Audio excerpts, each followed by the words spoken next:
There's never been a weather event like that before that completely knocked out the whole area. It was 2 or 3 weeks before things really got back to normal. As a meteorologist, you get used to what is a typical situation and what isn't. And that just didn't feel right. There was something about it. You're stuck in the middle of nowhere and there's nowhere to run to. You can't run anywhere, you can't get off. So obviously the panic rises. And then to be told that was too windy for the choppers to fly, that didn't go down too well either. The mess, the damage, it was heartbreaking.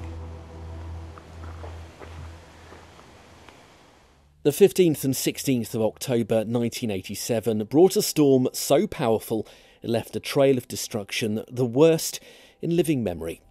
In the early hours of that morning, East Anglia was one of the places to take that hit. Winds over 90 miles an hour left buildings destroyed, phone and power lines down, and thousands of trees ripped from the ground. All indelible memories for everyone who was there. Paul Geater was working as a reporter that day in Ipswich. I had a phone call at 6 o'clock in the morning from my news editor who said, I need you to come into work. You're the first person I've actually managed to get hold of. It was very difficult to get really information about what was happening out there, and it was very much pot luck who you could speak to, where you could get through to somebody, and to some extent you were dealing on rumour, conjecture, and literally going out and seeing what you could find. There was a story in every village and on every street corner as the storm unexpectedly moved off the channel and across our part of the country. But with communication lines down, reporting itself became a dangerous job. I was told, oh, go and have a look round there. It looks really spectacular down there. And it had also brought down some high voltage overhead wires. And I was told, oh, don't worry about those. The electricity board have switched them off hours ago. There's no worry. And I was about to move one of these wires to go past. And at that moment, one last leaf came down, hit it, and just went.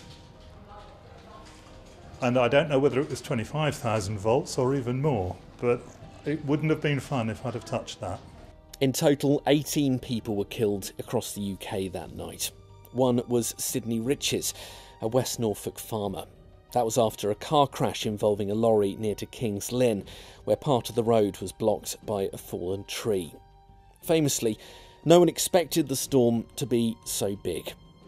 Forecasters Jim Bacon and Phil Garner now work for Weatherquest at the University of East Anglia. At the time, Jim worked for Anglia TV, Philip for the Met Office, and as the storm approached, they knew from the reports that something wasn't right. Something strange was happening. Some of the observations from the ships down in the southwest were starting to be faulted. And it was related to the pressure falls. We couldn't quite work out why. The system was throwing out these messages, and when we looked at them closely, it because the pressure was falling so quickly. And more of these messages were coming up as we went through the afternoon. It was a wonderfully clear night, and you could see all the stars. It was windy, middle of October, and it felt as warm as toast. And that just felt wrong. As a meteorologist, you get used to what is a typical situation and what isn't.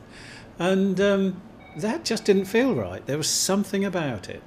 For a temperature of 17 degrees Celsius at 1 o'clock in the morning, clear skies in the middle of October. The roof of Ipswich bus depot was blown off, lorries blown over like on the Orwell Bridge and on the Acle Strait. Caravan parks and tourist attractions along our coastlines were damaged, and a prison ship at Harwich Harbour broke from its moorings and was left drifting in the storm. But 45 miles out into the North Sea, off the east coast, was John Cullum, working on a live gas drilling rig, and with a potential catastrophe heading their way. We got informed that we possibly had to evacuate because there was a semi-submersible rig which had broke its moorings, and they don't have power as such. And that was on course, collision course, with us. They said they were going to scramble the helicopters, but then they said that was too windy for the choppers to fly. And after a few hours, I think the wind abated enough for the helicopters to fly, So we all had to don abandonment suits, crawl across the helideck on the net, hands and knees, while the chopper was sitting on the helideck with the rotors running, and that was still so windy that the helicopter was going up and down in the wind. They were flown to safety at a neighbouring platform and saw the drifting vessel pass just a few hundred metres from their rig. A close call that could have been so much worse. The rig I was on was live, I mean that was drilling, so you were down, you know, in the gas fields, so anything could have happened. It's just a panic situation, and we're all doing as we're told because we're told, and that's, you know, it's the right thing to do, and you think that's the best thing to do. You know, the option wasn't to stay behind, the option was to get off if you could. Back on land, the damage was huge. The Sandlings Forest, made up of Rendlesham, Tunstall and Dunwich, lost somewhere between 500,000 and 1 million trees. It was one of the worst hit areas in the whole of the country. In the immaculate gardens of Blickling Hall in Norfolk, the gardening team were left with a huge clear-up job that took years to complete. In total, 265 trees were lost. We looked round. It was heartbreaking to see all this mess, and the trees were lying down flat on the ground like show jumping at Hickstead. All the jumps were there, trees were hung up, branches were hung up, and it was just a mess, and we just didn't know really where to start. It took a full 2 years before we actually cleared everything up, ready to reseed. Historic trees were blown down and years of painstaking work and care blown away in just a matter of minutes. But it took years to return the gardens to their former glory. It was 5 or 6 years, and because, as I say, the little microclimate we got, the trees had shot up fairly well. And today, 30 years on, you can see some of the trees are 50, 60 feet. And a lot of people in the early days said, well, did you get any damage? Because we had cleared up so well. After the storm, BT had to deal with 35,000 faults across our region. Eastern Electricity had to restore power to 250,000 homes, and the repair bill came to more than 6 million. Forecasting techniques have considerably improved and are more advanced and accurate now.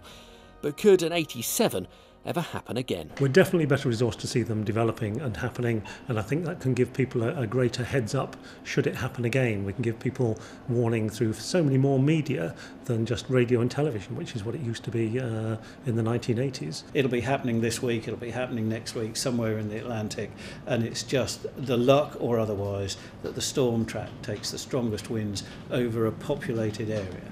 And in the case of October 87, it was an unusually severe storm over a part of the country that doesn't normally get them. It may now be 30 years since the Great Storm of 1987. If you weren't there, the pictures look like something out of a disaster movie. But if you were, it's an event that won't be forgotten.